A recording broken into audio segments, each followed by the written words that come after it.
there, Griff Hamlin here from Blues Guitar Unleashed. Welcome, thanks for joining me. Today's video, we're going to be talking about blues rhythm playing. Straight up, nothing fancy, but super important. This is the meat and potatoes. This is everything about playing the blues. You have to be able to play rhythm. As cool as it is to play the cool licks and the awesome solos and all the bends and all that stuff, and I love it as much as the next person, the reality is that most of the time you are going to be playing rhythm, whether that is what we call comping chords behind another singer or another soloist, or perhaps you're playing with a friend. Somebody's got to play rhythm while somebody takes the lead, and more often than not, you'll be playing rhythm. So I want to talk about it in, I'll say, the shuffle environment. Now, the shuffle and the slow blues are not that much different because fundamentally the beats break down into three pieces. So that kind of gives us something to work with. You could take what we do today and simply slow it down, and it will be a slow blues. You can take what we do today, speed it up, and it's a jump blues. So that's kind of cool. But let's first jump into the chords. All right, we're going to be in the key of G. So if you're not familiar, and I've said this before, it's not really the key of G, but it's a blues in G, okay, which means we have a G7 chord.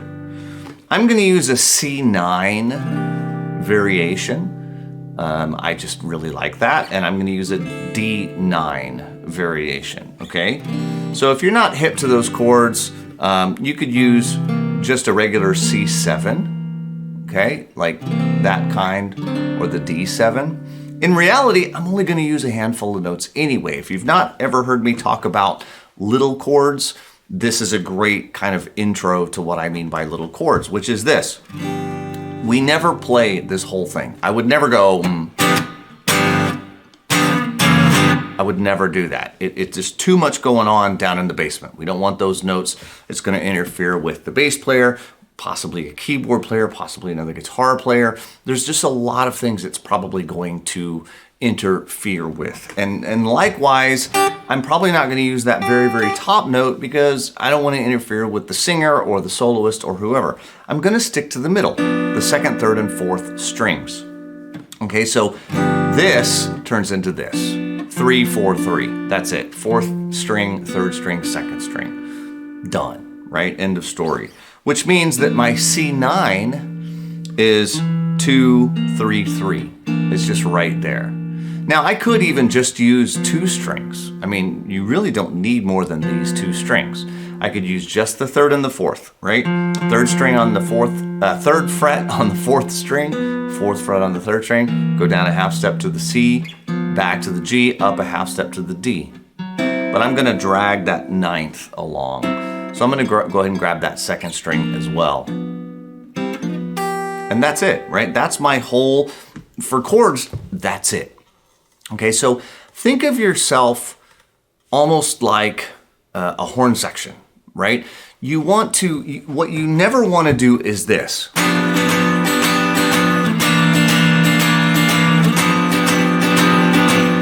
Right? That's an ugly sound. It's just a lot, okay? We don't want to do that. This is not strumming.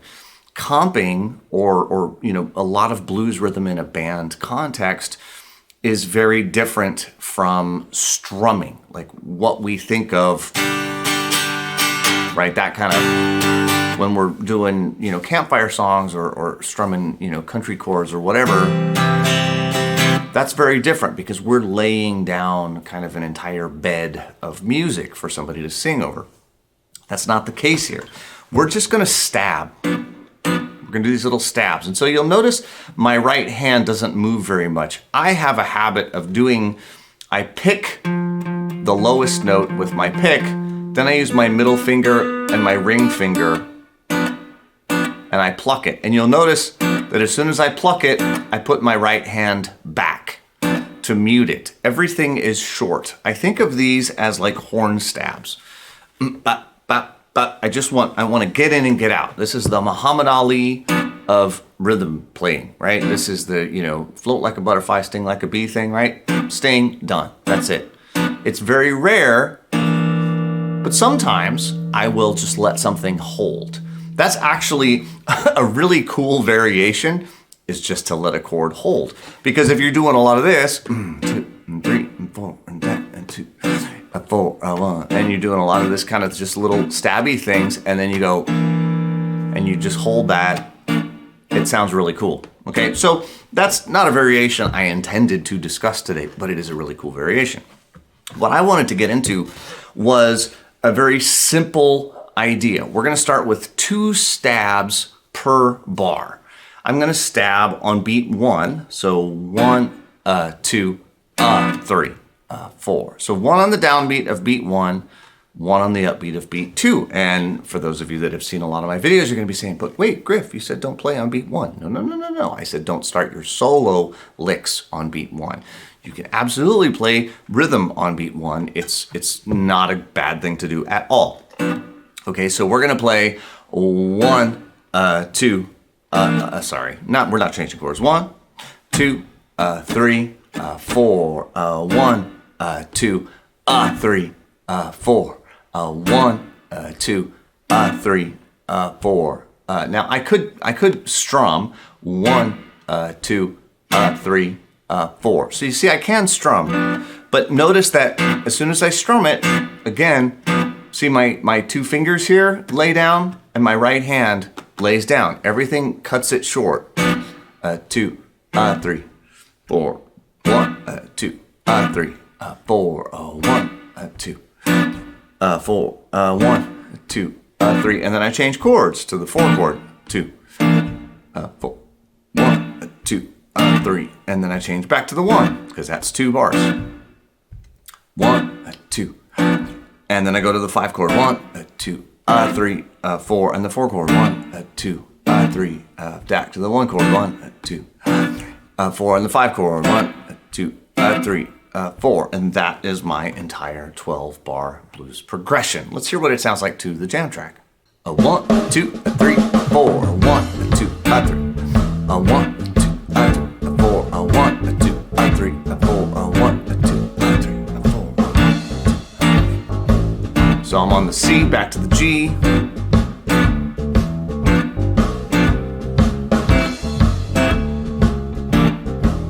Back to the G.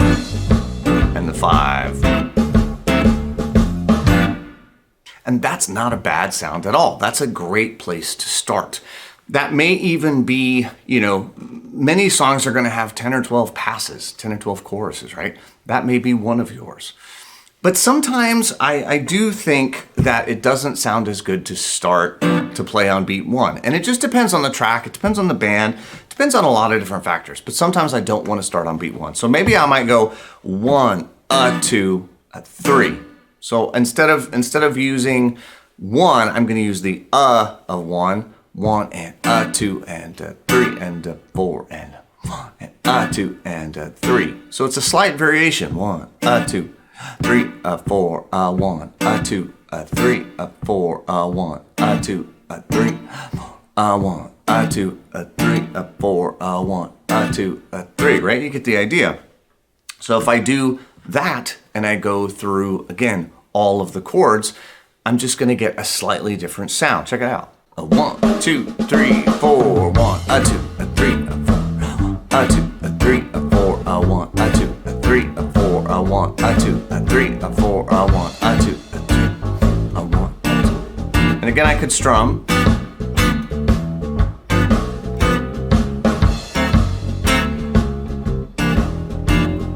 One, 2, 3, 1, 2, 3. So that's a totally cool sound too. So you can use either of those. And in fact, one thing that I like to do is actually kind of mix and match them.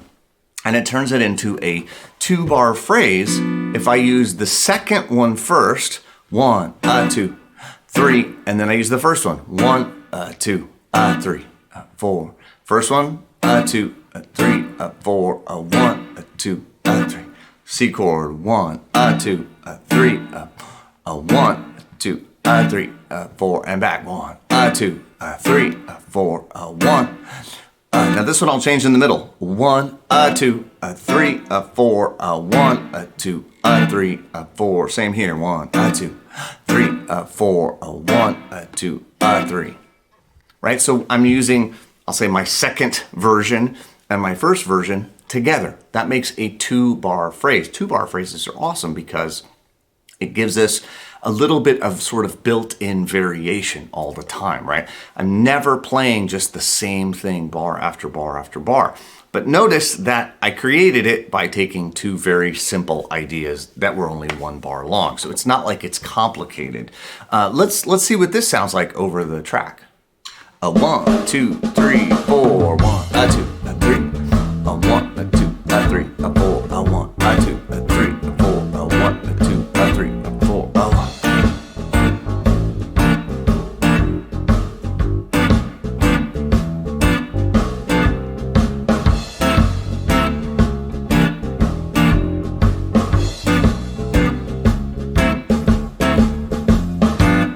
Right now, that might not be something that you can just, play right off the top of your head like that, but I wanted to give you an idea of what it could sound like, right? You could take this jam track, slow it down if you need to. You could just play a little bass line into your looper, or you could obviously find any sort of slow blues in G jam track, use that. There's a lot of different ways you could slow this down to make it worthwhile. But of course, I'm going to tell you to be able to count this first, because notice that, as is often the case, there's nothing really super challenging about what I'm playing. It's just a kind of a simple chord. It's really nothing fancy, but I'm manipulating the rhythm. 1, a 2, a 3, a 4, a 1, a 2, a 3, a 4. So what I encourage you to be able to do is actually do that count. 1, a 2, a 3, a 4, a 1, a 2, a 3, a 4. Right? My foot goes down on the beat, comes up on the right? Now, some people will say 1 and 2 and 3. That's fine. I don't care. I count 1 and 2. In my head, I'm going 1 and 2 and 3. Some people go 1 triplet, 2 triplet. You can say whatever you want. That's not the point.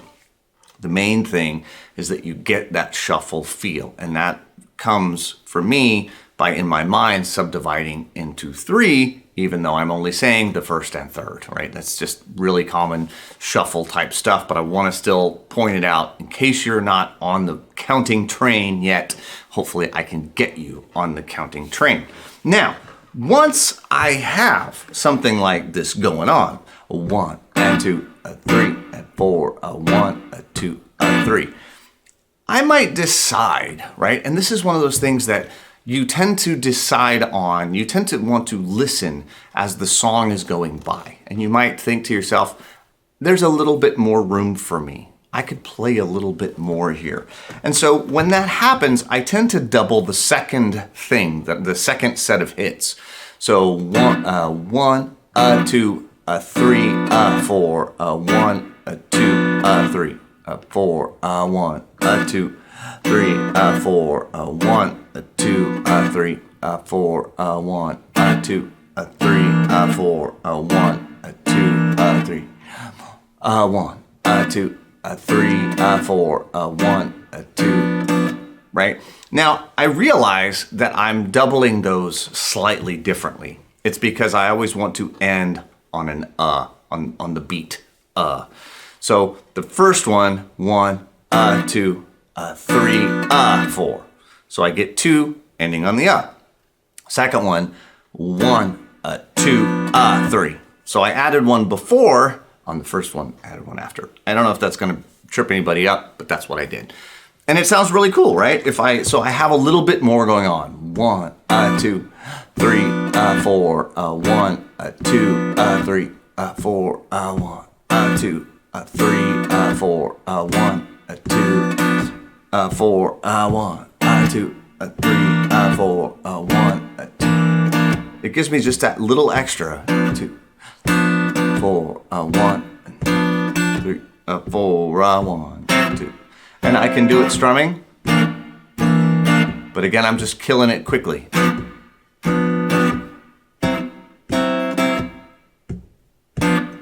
So I just want to make sure that everything is nice and short and to the point, right? Now, when I'm doing 2, obviously I'm not going to go 2, that wouldn't sound very good. But as soon as I'm done with that, I want to cut it off very quickly. Let's hear what that sounds like with my track. 1, 2, 3, 4. 4, 1, 2, 3, 4, 1, 2, 3.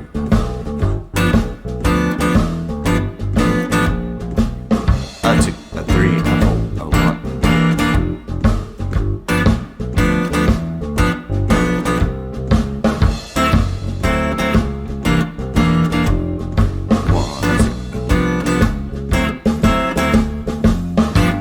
So again, very nice sound. And you could go through all of those different iterations as the song progresses. Those are, variations on a theme. You can mix and match them to your heart's desire. That's the cool thing, right? You don't have to have the same pattern the whole time. In fact, typically you don't want to have the same pattern the whole time. It gets kind of dull. You might have the same foundation though, okay? So I might have that basic sound, that very first example that I did, that might be sort of my base, but everything else is going to come from that. So I'm just sort of making it a little bit more complex and a little bit more complex as I see fit. And of course, as I go through this, I could do things like a little slide, 1, 2, 3, 4, 1, 2. That little half step slide works great. And you don't have to do it every time. Maybe just once in a while. And then hold.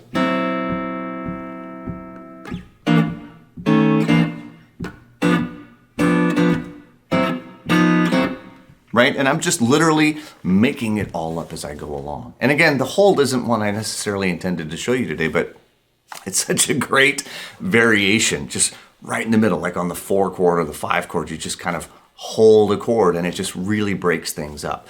But again, you got to let your ears be your guide. This is the kind of thing when you're playing at a jam, it's going to make a lot more sense because it's going to kind of evolve and it's going to change around you. You can practice the stuff with the jam track, but obviously the jam track isn't going to change. It's just going to be the same thing all the time.